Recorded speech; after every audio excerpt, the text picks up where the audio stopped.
Hi, welcome to my channel, Math Made Easy with Laurel.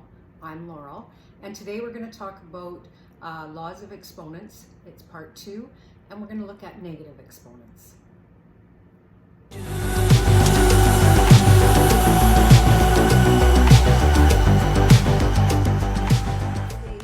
Last video, I talked about how you divide powers with the same base, and I just want to review that because and I'm going to do a particular example that will lead us into negative exponents.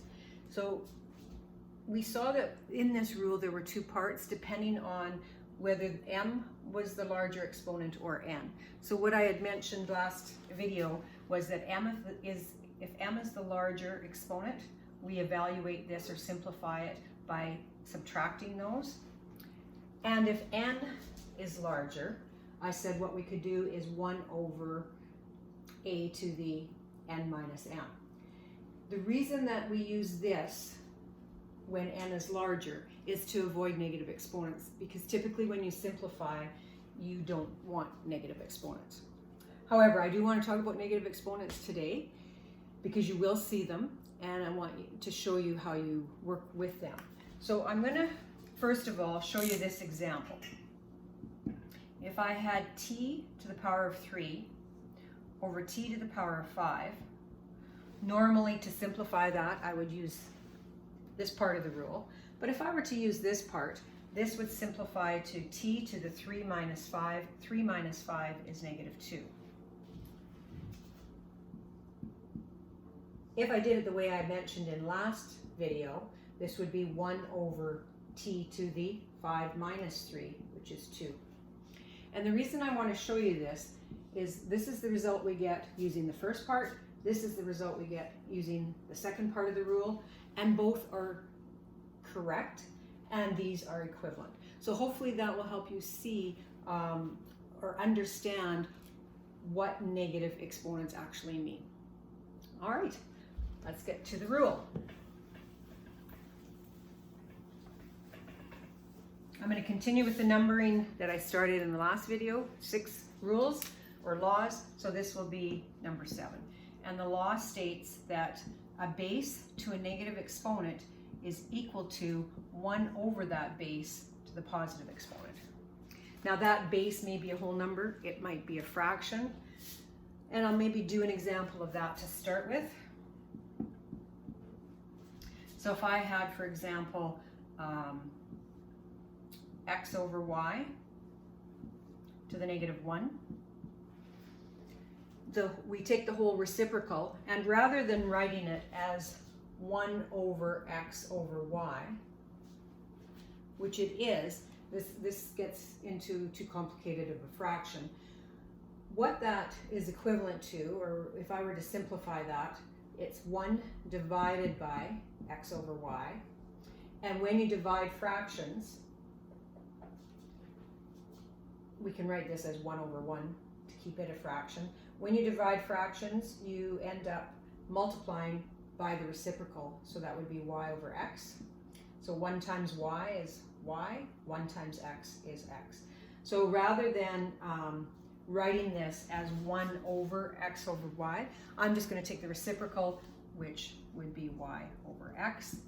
Now the exponent becomes positive, which would be left out because we typically don't put a 1 when our exponent is 1.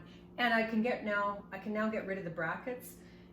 There's no reason to have that grouping symbol. We already have a grouping symbol with this. That just makes it look more complicated.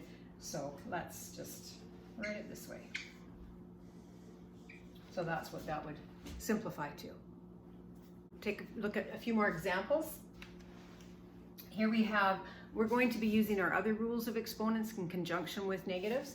So I know that when I have a power raised to another exponent, I simplify by multiplying the exponent. So that will be z to the negative 4, and we know that that's equal to 1 over z to the positive 4. Our next example, we have all sorts of things happening inside this bracket. However, my exponent is 0. Anything raised to the power of 0 is 1. So that one was kind of easy and just a reminder.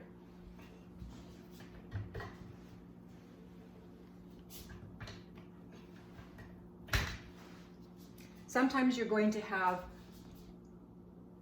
a fraction and it's going to contain negative exponents. And so I want to talk about this particular type of example. If I have factors, so this is multiplication in the numerator. This is like a factor, it's not really multiplied by anything other than 1, but these are all factors. Instead of writing this as 1 over a squared and this is 1 over c to the fourth and getting into simplifying my complex fraction, what I could do instead is, because they're factors, I can take a bit of a shortcut. If you have a factor that's raised to a negative exponent in the numerator, you can simply move it to the denominator and then it becomes a positive exponent. b cubed, I'm going to leave it where it is.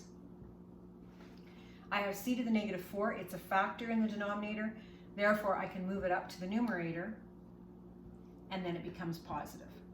So that's how I can do this a little bit easier than getting into the 1 over scenario. However,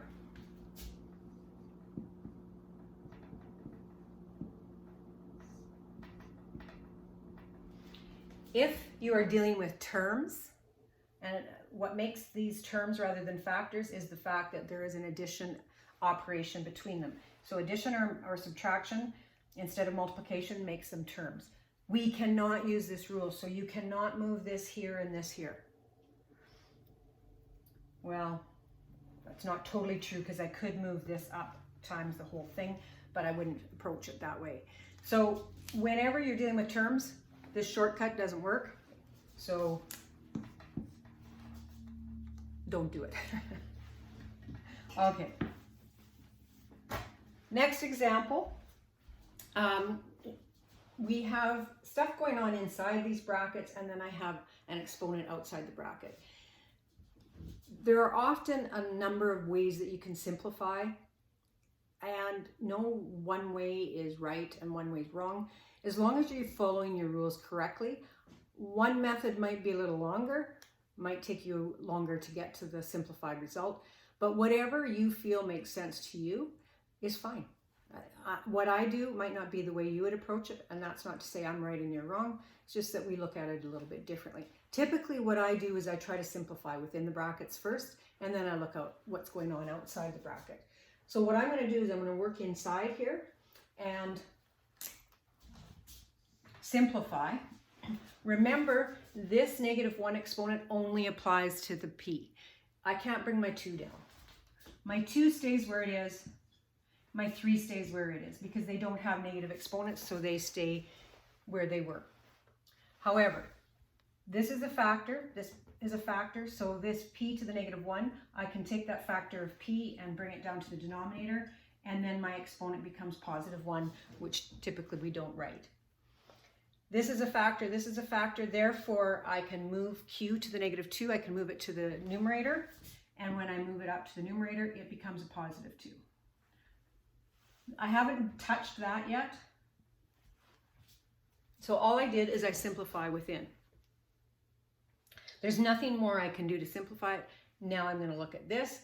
Now I can apply this. I can do all sorts of things, but really that means just take the reciprocal. So I'm going to take the reciprocal of this.